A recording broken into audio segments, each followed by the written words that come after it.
Nós estamos em plena pandemia e o presidente Bolsonaro dizendo que o dinheiro não vai dar para a ajuda de custo que o Congresso decidiu e votou que precisa chegar no bolso das famílias mais pobres. Aqueles R$ 600 podendo chegar até 1.200 e que o Bolsonaro só queria dar R$ 200. Agora eu acho que eu estou descobrindo por quê. Está aqui o jornal Folha de São Paulo, jornal O Tempo, está aqui Catraca Livre, está aqui Estadão, todos denunciando que Bolsonaro gastou mais com cartão de crédito do que os dois últimos presidentes da República. Então é isso. Ele disse no Twitter que estava gastando esse dinheiro porque teve que mandar os aviões da China buscar os brasileiros. O que é isso? Só foi um avião da China buscar brasileiros. Mas janeiro, fevereiro, março, abril, o presidente Bolsonaro gastou mais do que os ex-presidentes. É preciso mostrar a fatura desse cartão de crédito. Bolsonaro precisa mostrar as notas. Porque é impossível que num momento tão difícil para o país, o presidente Bolsonaro seja aquele que mais gasta com cartão de crédito. Ele vai ter que mostrar essas notas fiscais para que a gente possa ver, conferir. Mostra as notas, presidente Bolsonaro. Vamos ver com o que você está gastando tanto. E mais, uma outra preocupação que eu quero chamar a atenção dos deputados desta casa, dos líderes e da população. Já tem mais de 3 meses que o presidente Bolsonaro não topa, não aceita mostrar o exame dele, se deu coronavírus ou não. A imprensa pede, ganha ação na justiça e o presidente Bolsonaro se esquiva. Por quê? Presidente Bolsonaro, qual é o medo de você mostrar mesmo o seu exame sobre coronavírus? Todos os presidentes do mundo que pegaram esse coronavírus mostraram o exame. Por que Bolsonaro não mostra? De duas umas. Ou o presidente Bolsonaro de fato está mentindo sobre o exame dele. Se ele não estiver mentindo, mostra o exame. Por que, presidente Bolsonaro, que o senhor está com medo de mostrar o seu exame de coronavírus? Está mentindo? É porque lá atrás o exame deu positivo e o senhor saiu andando na rua, aglomerando pessoas, passando a doença para outras pessoas? Porque se for isso, é muito grave. Ou então está mentindo mesmo e não está nem aí para a população brasileira. Eu quero insistir aqui, presidente Bolsonaro, mostre o seu exame de coronavírus. Está com medo de quê? O senhor não é tão corajoso? Está com medo de mostrar um exame? É um desafio. Presidente Bolsonaro, se não estiver mentindo, mostre seu exame do coronavírus. Nós estamos passando por momentos muito delicados nos últimos meses por causa dessa pandemia do coronavírus. E o meu estado, o Ceará, infelizmente, registra uma das mais tristes estatísticas de afetados pela Covid-19. Na capital, nós estamos vivenciando o lockdown, que agride um de nossos direitos básicos, que é o de ir e vir. As aglomerações são cada vez mais constantes e não há fiscalização suficiente por parte do poder público. Cadê a fiscalização de quem está usando máscara na rua ou saindo apenas de extrema necessidade? Aliás, cadê a política pública de educação e informação para a população sobre a responsabilidade e o bom senso de cada um fazer a sua parte para que tudo isso acabe logo? Essa parceria entre o despreparo e a incompetência do governador do nosso estado e do prefeito Roberto Cláudio, aqui de Fortaleza, só faz piorar a cada dia a situação da saúde e da economia do povo cearense. O meu partido, o PSL Ceará, apresentou na Justiça um mandado de segurança para suspender esse lockdown. Vão trabalhar, senhor governador e senhor prefeito. Se vocês não querem e não gostam de trabalhar, a população de bem gosta, quer e principalmente precisa para não morrer de fome. Não obriguem as pessoas a ficarem presas em suas casas. Planejem melhor as ações de cada um de vocês para conter o coronavírus e não para prejudicar o trabalhador. Eu solicitei ao governador Camilo Santana a suspensão do pagamento do IPVA durante esse período de pandemia. É um absurdo o cidadão ser obrigado a honrar um pagamento de um imposto relacionado à circulação de veículos, logo agora que não pode sair nem a pé, muito menos de carro. Ele e o prefeito de Fortaleza mantiveram a obrigatoriedade de pagar tanto o IPVA quanto o IPVU. Isso é jogar na cara do povo, que é o mais importante para eles, é arrecadar dinheiro de impostos. Muito ainda precisa ser feito para salvar vidas e as atividades econômicas. Mas isso só será possível com união, com responsabilidade e com a conscientização de todos. Senhor presidente, Diego Mendes Souza é uma grande revelação do Piauí perante o Brasil.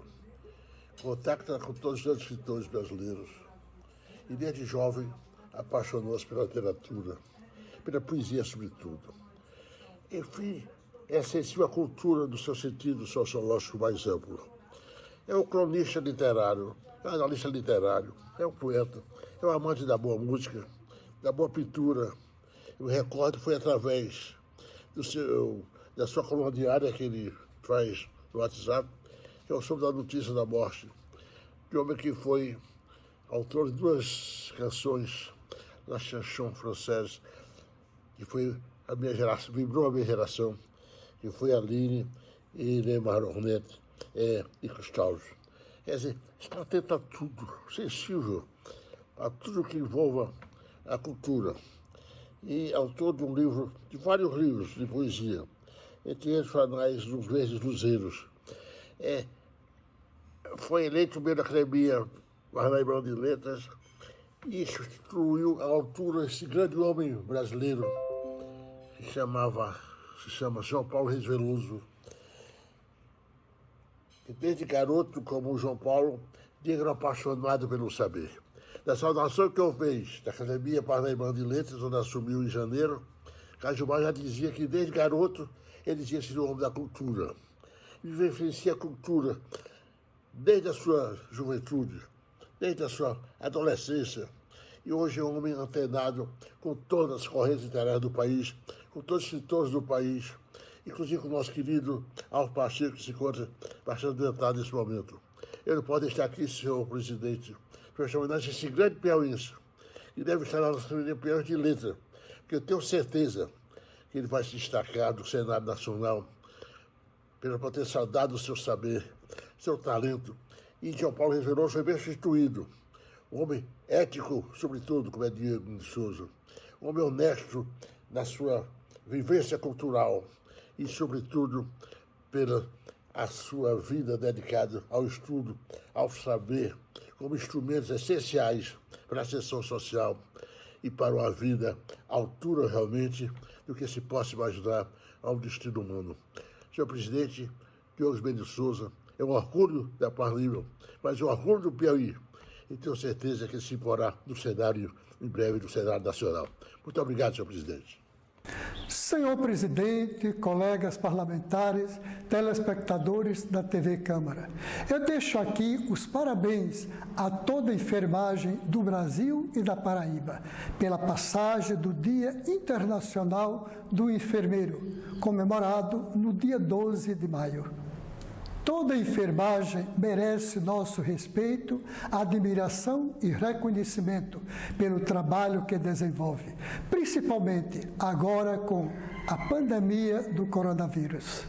É uma categoria de trabalhadores e trabalhadoras indispensável para a saúde da população e precisa ser mais valorizada pelo Brasil. Reafirmo o meu compromisso com a categoria na luta pela implantação da carga horária de 30 horas em todo o Brasil.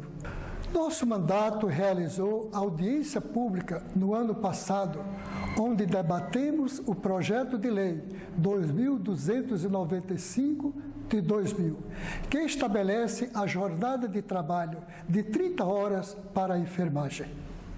O presidente da Câmara prometeu colocar o projeto em votação, mas ainda não cumpriu a promessa. Esse projeto está na Câmara pronto para ser votado. Já passou pelo Senado e depende só da decisão do presidente para entrar em pauta. Os profissionais de enfermagem já estão esperando pela aprovação deste projeto há 20 anos. A Câmara precisa dar atenção a essa categoria de profissionais, tão importante para a saúde do país. Renovo o meu apelo ao presidente da Câmara, Rodrigo Maia, para que coloque o projeto das 30 horas em votação.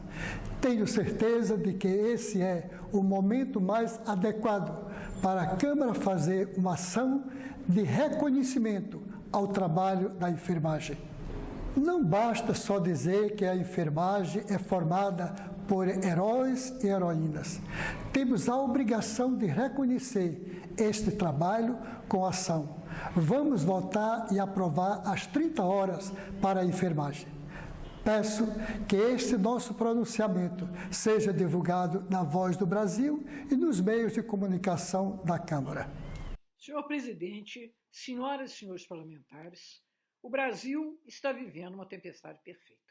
Ainda no domingo, já ultrapassávamos os 16 mil óbitos e nos aproximávamos de 250 mil pessoas contaminadas.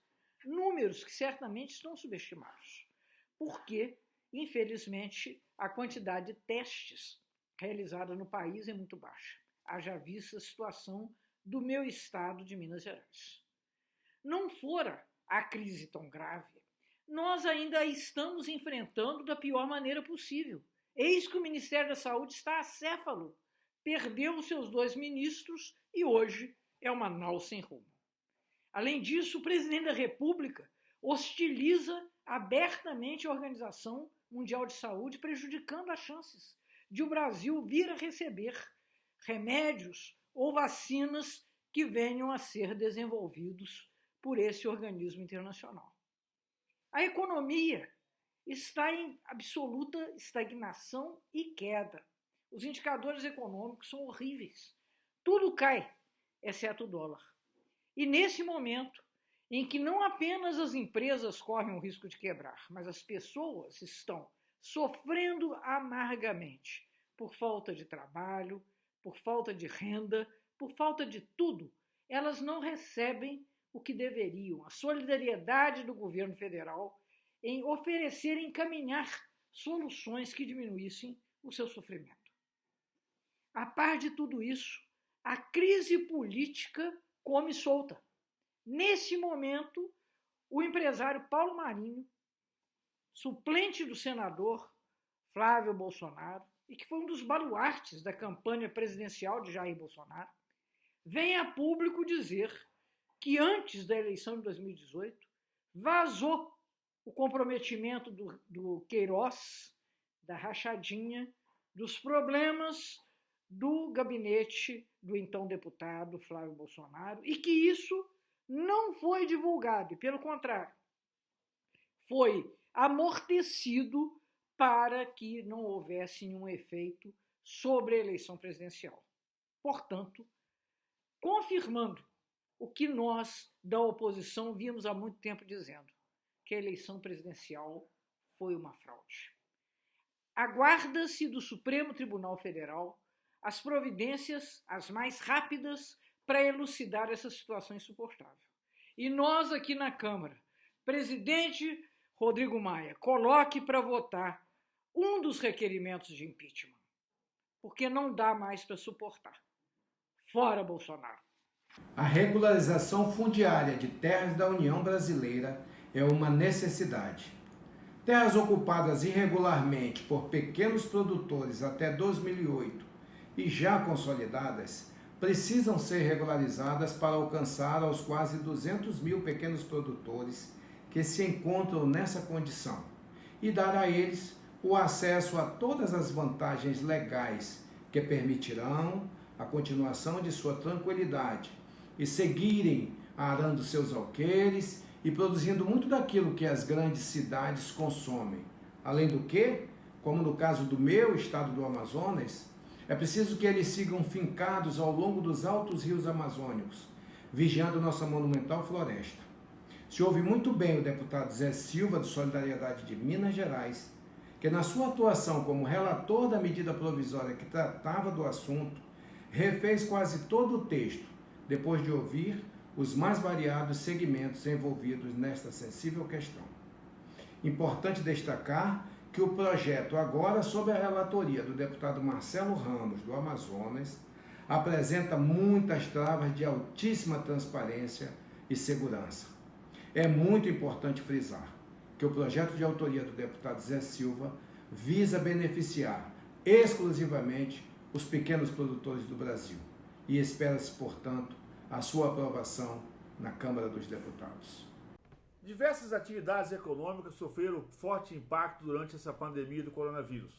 E, naturalmente, muitos segmentos de setor de serviço ou até de produtos encontraram na tecnologia uma saída e uma forma de fazer a sua comercialização, prestar seu serviço. Isso vai mitigando o impacto, principalmente financeiro, sobre as nossas atividades. Mas os produtores artesanais de todo o país, muitos deles estão longe da tecnologia, longe dessas oportunidades, estão enfrentando muita dificuldade em comercializar seus produtos.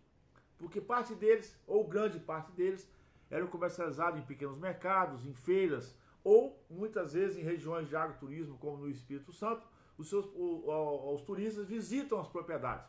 E essa visita hoje não está podendo acontecer mais. Por isso que, em parceria com a Abraleite, Associação Brasileira de Produtores de Leite, e também a parceria com o Sebrae, nós estamos fazendo uma provocação para que o Correio possa construir uma tarifa social para os seus produtos SEDEX, SEDEX 10, para permitir que você que produz o seu artesanato, né, ou que você faz os produtos artesanais, aí um queijo ou os embutidos, você possa entregar em todo o território nacional, desde que tenha naturalmente os certificados de autorização sanitária, porque eu sou autor, inclusive, aqui na Câmara dos Deputados, do projeto 13680, que virou o selo arte, que permite que os produtos artesanais de origem animal possam andar por todo o território nacional.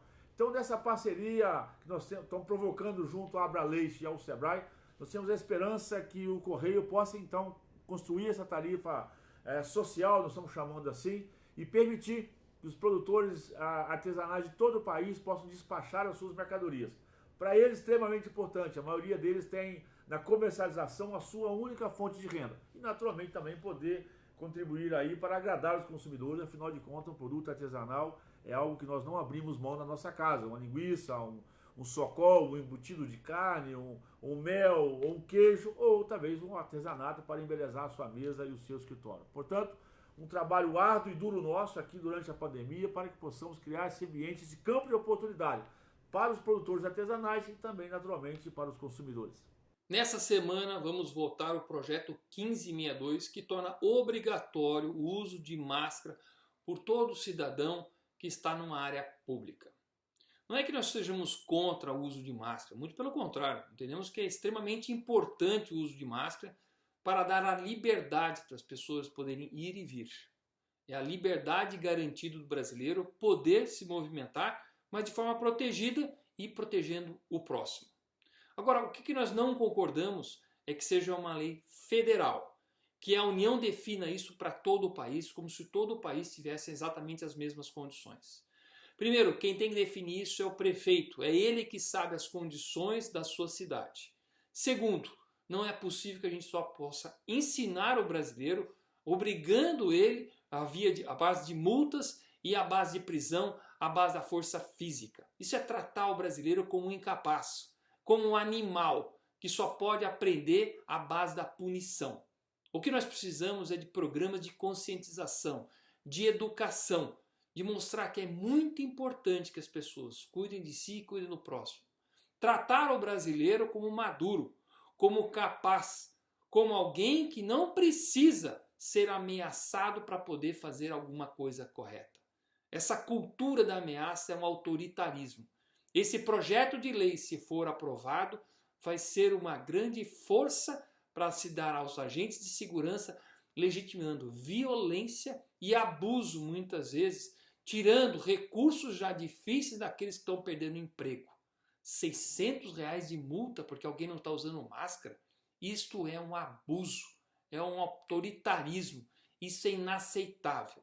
O Estado tem que parar de ficar agredindo as pessoas, de ficar tirando das pessoas e tratando as pessoas como incapazes. Portanto, esse projeto de lei não deve ser aprovado. É mais violência, É mais desequilíbrio? É mais autoritarismo? É considerar o brasileiro como um bicho ou uma pessoa incapaz. Todo brasileiro sabe e está vendo isso quando ele olha na rua, no ponto de ônibus, que ele tem que cuidar de si e do próximo para poder ter a liberdade de ir e vir.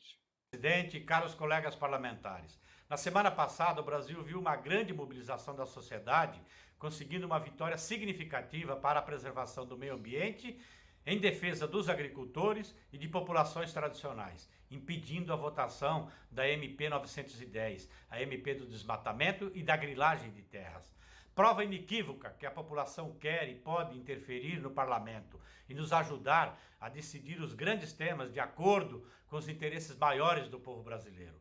Personalidades do meio artístico, acadêmicos, ambientalistas, entidades e movimentos populares do campo, da floresta e das águas, centrais sindicais, CNBB e milhares de anônimos deram o seu recado. Contra um projeto de regularização fundiária que implique na legalização da grilagem e do perdão aos crimes ambientais. Já há legislação que assegura a regularização fundiária para os pequenos. Precisa ser implementada e passa pelo fortalecimento do INCRA e dos institutos de terras. Este PL não trata disso. Nós compreendemos a importância do debate sobre a regularização fundiária e estamos dispostos a enfrentar, aprimorar o papel do Estado para fazer justiça social e cuidar do meio ambiente. Aprovar o texto do projeto de lei 2633 requer um diálogo muito mais amplo do que um debate virtual e em sessões remotas. Essa agenda requer um debate intenso, que ouça de forma direta as populações atingidas, inclusive com visitas in loco, coisa que infelizmente não podemos fazer nesse momento devido à Covid-19. Eu faço um apelo ao presidente Rodrigo Maia, aos líderes partidários, aos deputados Zé Silva e Marcelo Ramos, autor e relator do PL, que vem fazendo um esforço de mediação de interesses, e aos demais parlamentares, tanto da oposição como os da frente da agropecuária, que compreendam o erro de votar de forma apressada esse projeto. O recado que estaremos passando ao povo brasileiro é que estamos aproveitando o caos da saúde pública para votar matérias cujos prejuízos serão gravíssimos e, no longo prazo, de custo tão alto ao país quanto à crise sanitária que estamos vivendo nesse momento. A quem interessa votar apressadamente esse projeto, a pandemia fez aflorar e reforçou os sentimentos de solidariedade e união entre o povo brasileiro. Tenhamos essa solidariedade com a população. Semana passada o recado foi enfático contra a grilagem e a favor do meio ambiente. Eu espero que essa casa tenha dignidade de estar ao lado da população. Vamos adiar esse debate para o momento mais propício. Essa casa não pode colocar o dinheiro acima de tudo e os interesses privados dos latifundiários do país acima de todos, abrindo salvo-conduto para a legalidade e crimes ambientais em larga escala. Obrigado. Estamos em momento de grandes mudanças no nosso país, no nosso Brasil. E por causa da pandemia, nós temos trabalhado muito no Congresso Nacional, no Executivo, o governo Bolsonaro com seus ministros, no STF. Nós temos feito um esforço muito grande para tirar o povo, tirar o povo do sofrimento, principalmente no quesito saúde. As pessoas estão morrendo. As pessoas estão desesperadas, empresários com condições reais de falência, pessoas desempregadas sem condições de levar o seu pão para casa. E por isso aqui nós temos trabalhado 8, 10, 12 horas até por dia, os deputados federais, assim como os senadores, certamente, para levarmos uma solução imediata, rápida, emergencial para o povo. Aprovamos aqui uma lei para que o governo federal, a União, pudesse destinar dinheiro emergencialmente de R$600 até R$1.200 para as pessoas necessitadas nesse contexto. Aprovamos também mais de 20 leis em 3 meses de trabalho desse ano de 2020. E uma delas, para citar, deixar registrado, esta uma ajuda os estados e municípios com mais de 125 bilhões de reais. é o que nós chamamos de Plano Federativo de Ajuda aos Estados e Municípios. E eu, outro dia, fazendo um discurso, eu me lembro que eu falei, o meu temor é que esse dinheiro fosse desviado na ponta. Na ponta, ao chegar nos estados e nos municípios, é tanto dinheiro que uma parte possivelmente venha a ser desviada. E, infelizmente, no meu estado do Rio de Janeiro, nós tivemos agora há pouco um ex-subsecretário de saúde do estado do Rio de Janeiro que foi preso por corrupção com esse dinheiro, por desvio desse dinheiro, por subfaturamento desse dinheiro. Eu não sei se é verdade ou não é verdade, está se apurando isso, mas possivelmente isso esteja acontecendo em tantos outros estados brasileiros e municípios do nosso país. É importante que a gente fique de olho. Não adianta a gente levar rios de dinheiro para o estado e município e lá é desviado. Precisamos mudar, não só os deputados, não só os senadores, presidente, mas mudar o povo, mudar as pessoas que estão na ponta. Vamos ficar de olho e mudar o nosso Brasil. Mais uma semana terminou na Câmara dos Deputados, muito proveitosa. A Câmara aprovou, nessa semana, a medida provisória 909, que extingue o Fundo de Reserva Monetário. Era um recurso que estava lá disponibilizado, de 8,7 bilhões e que foram destinados ao coronavírus. Tivemos também o projeto de lei 1179, que cria um regime jurídico específico para esse período do coronavírus. Ele dá uma segurança jurídica e permite uma série de segurança, como também evita as ordens de despejo até 30 de outubro. Na sessão do Congresso Nacional conjunta, nós tivemos o PLN número 7, que destinou mais de 700 milhões para o Ministério da Justiça e de Segurança Pública, que será muito importante. Na Comissão Externa do Coronavírus da Câmara, uma semana muito proveitosa, que começou com uma homenagem às enfermeiras, essa é a semana das enfermagens, e nós temos aí, além disso, apresentações de gestão de dados, né, do que se tem em cada hospital do Brasil, muito positiva. Terminamos a semana com um debate gerenciado pelo Armínio Fraga, da retomada das atividades no nosso Brasil. Nós também tivemos a comissão mista do coronavírus, em que abordou os aspectos da Caixa. A Caixa Econômica Federal tem feito um trabalho excepcional, inclusive elogiado até pela oposição. Foram mais de 50 milhões de brasileiros que receberam o auxílio emergencial. Nós também tivemos, nesse mesmo período, o secretário Mansueto explicando os impactos no Tesouro Nacional de todo esse momento que nós estamos vivendo. Foram debatidos também vários projetos, foram debatidas prioridades para esses projetos, os regimes de urgência. Então, terminamos a semana com um saldo muito positivo, já planejando atividades para a próxima semana. Um ótimo final de semana para todos.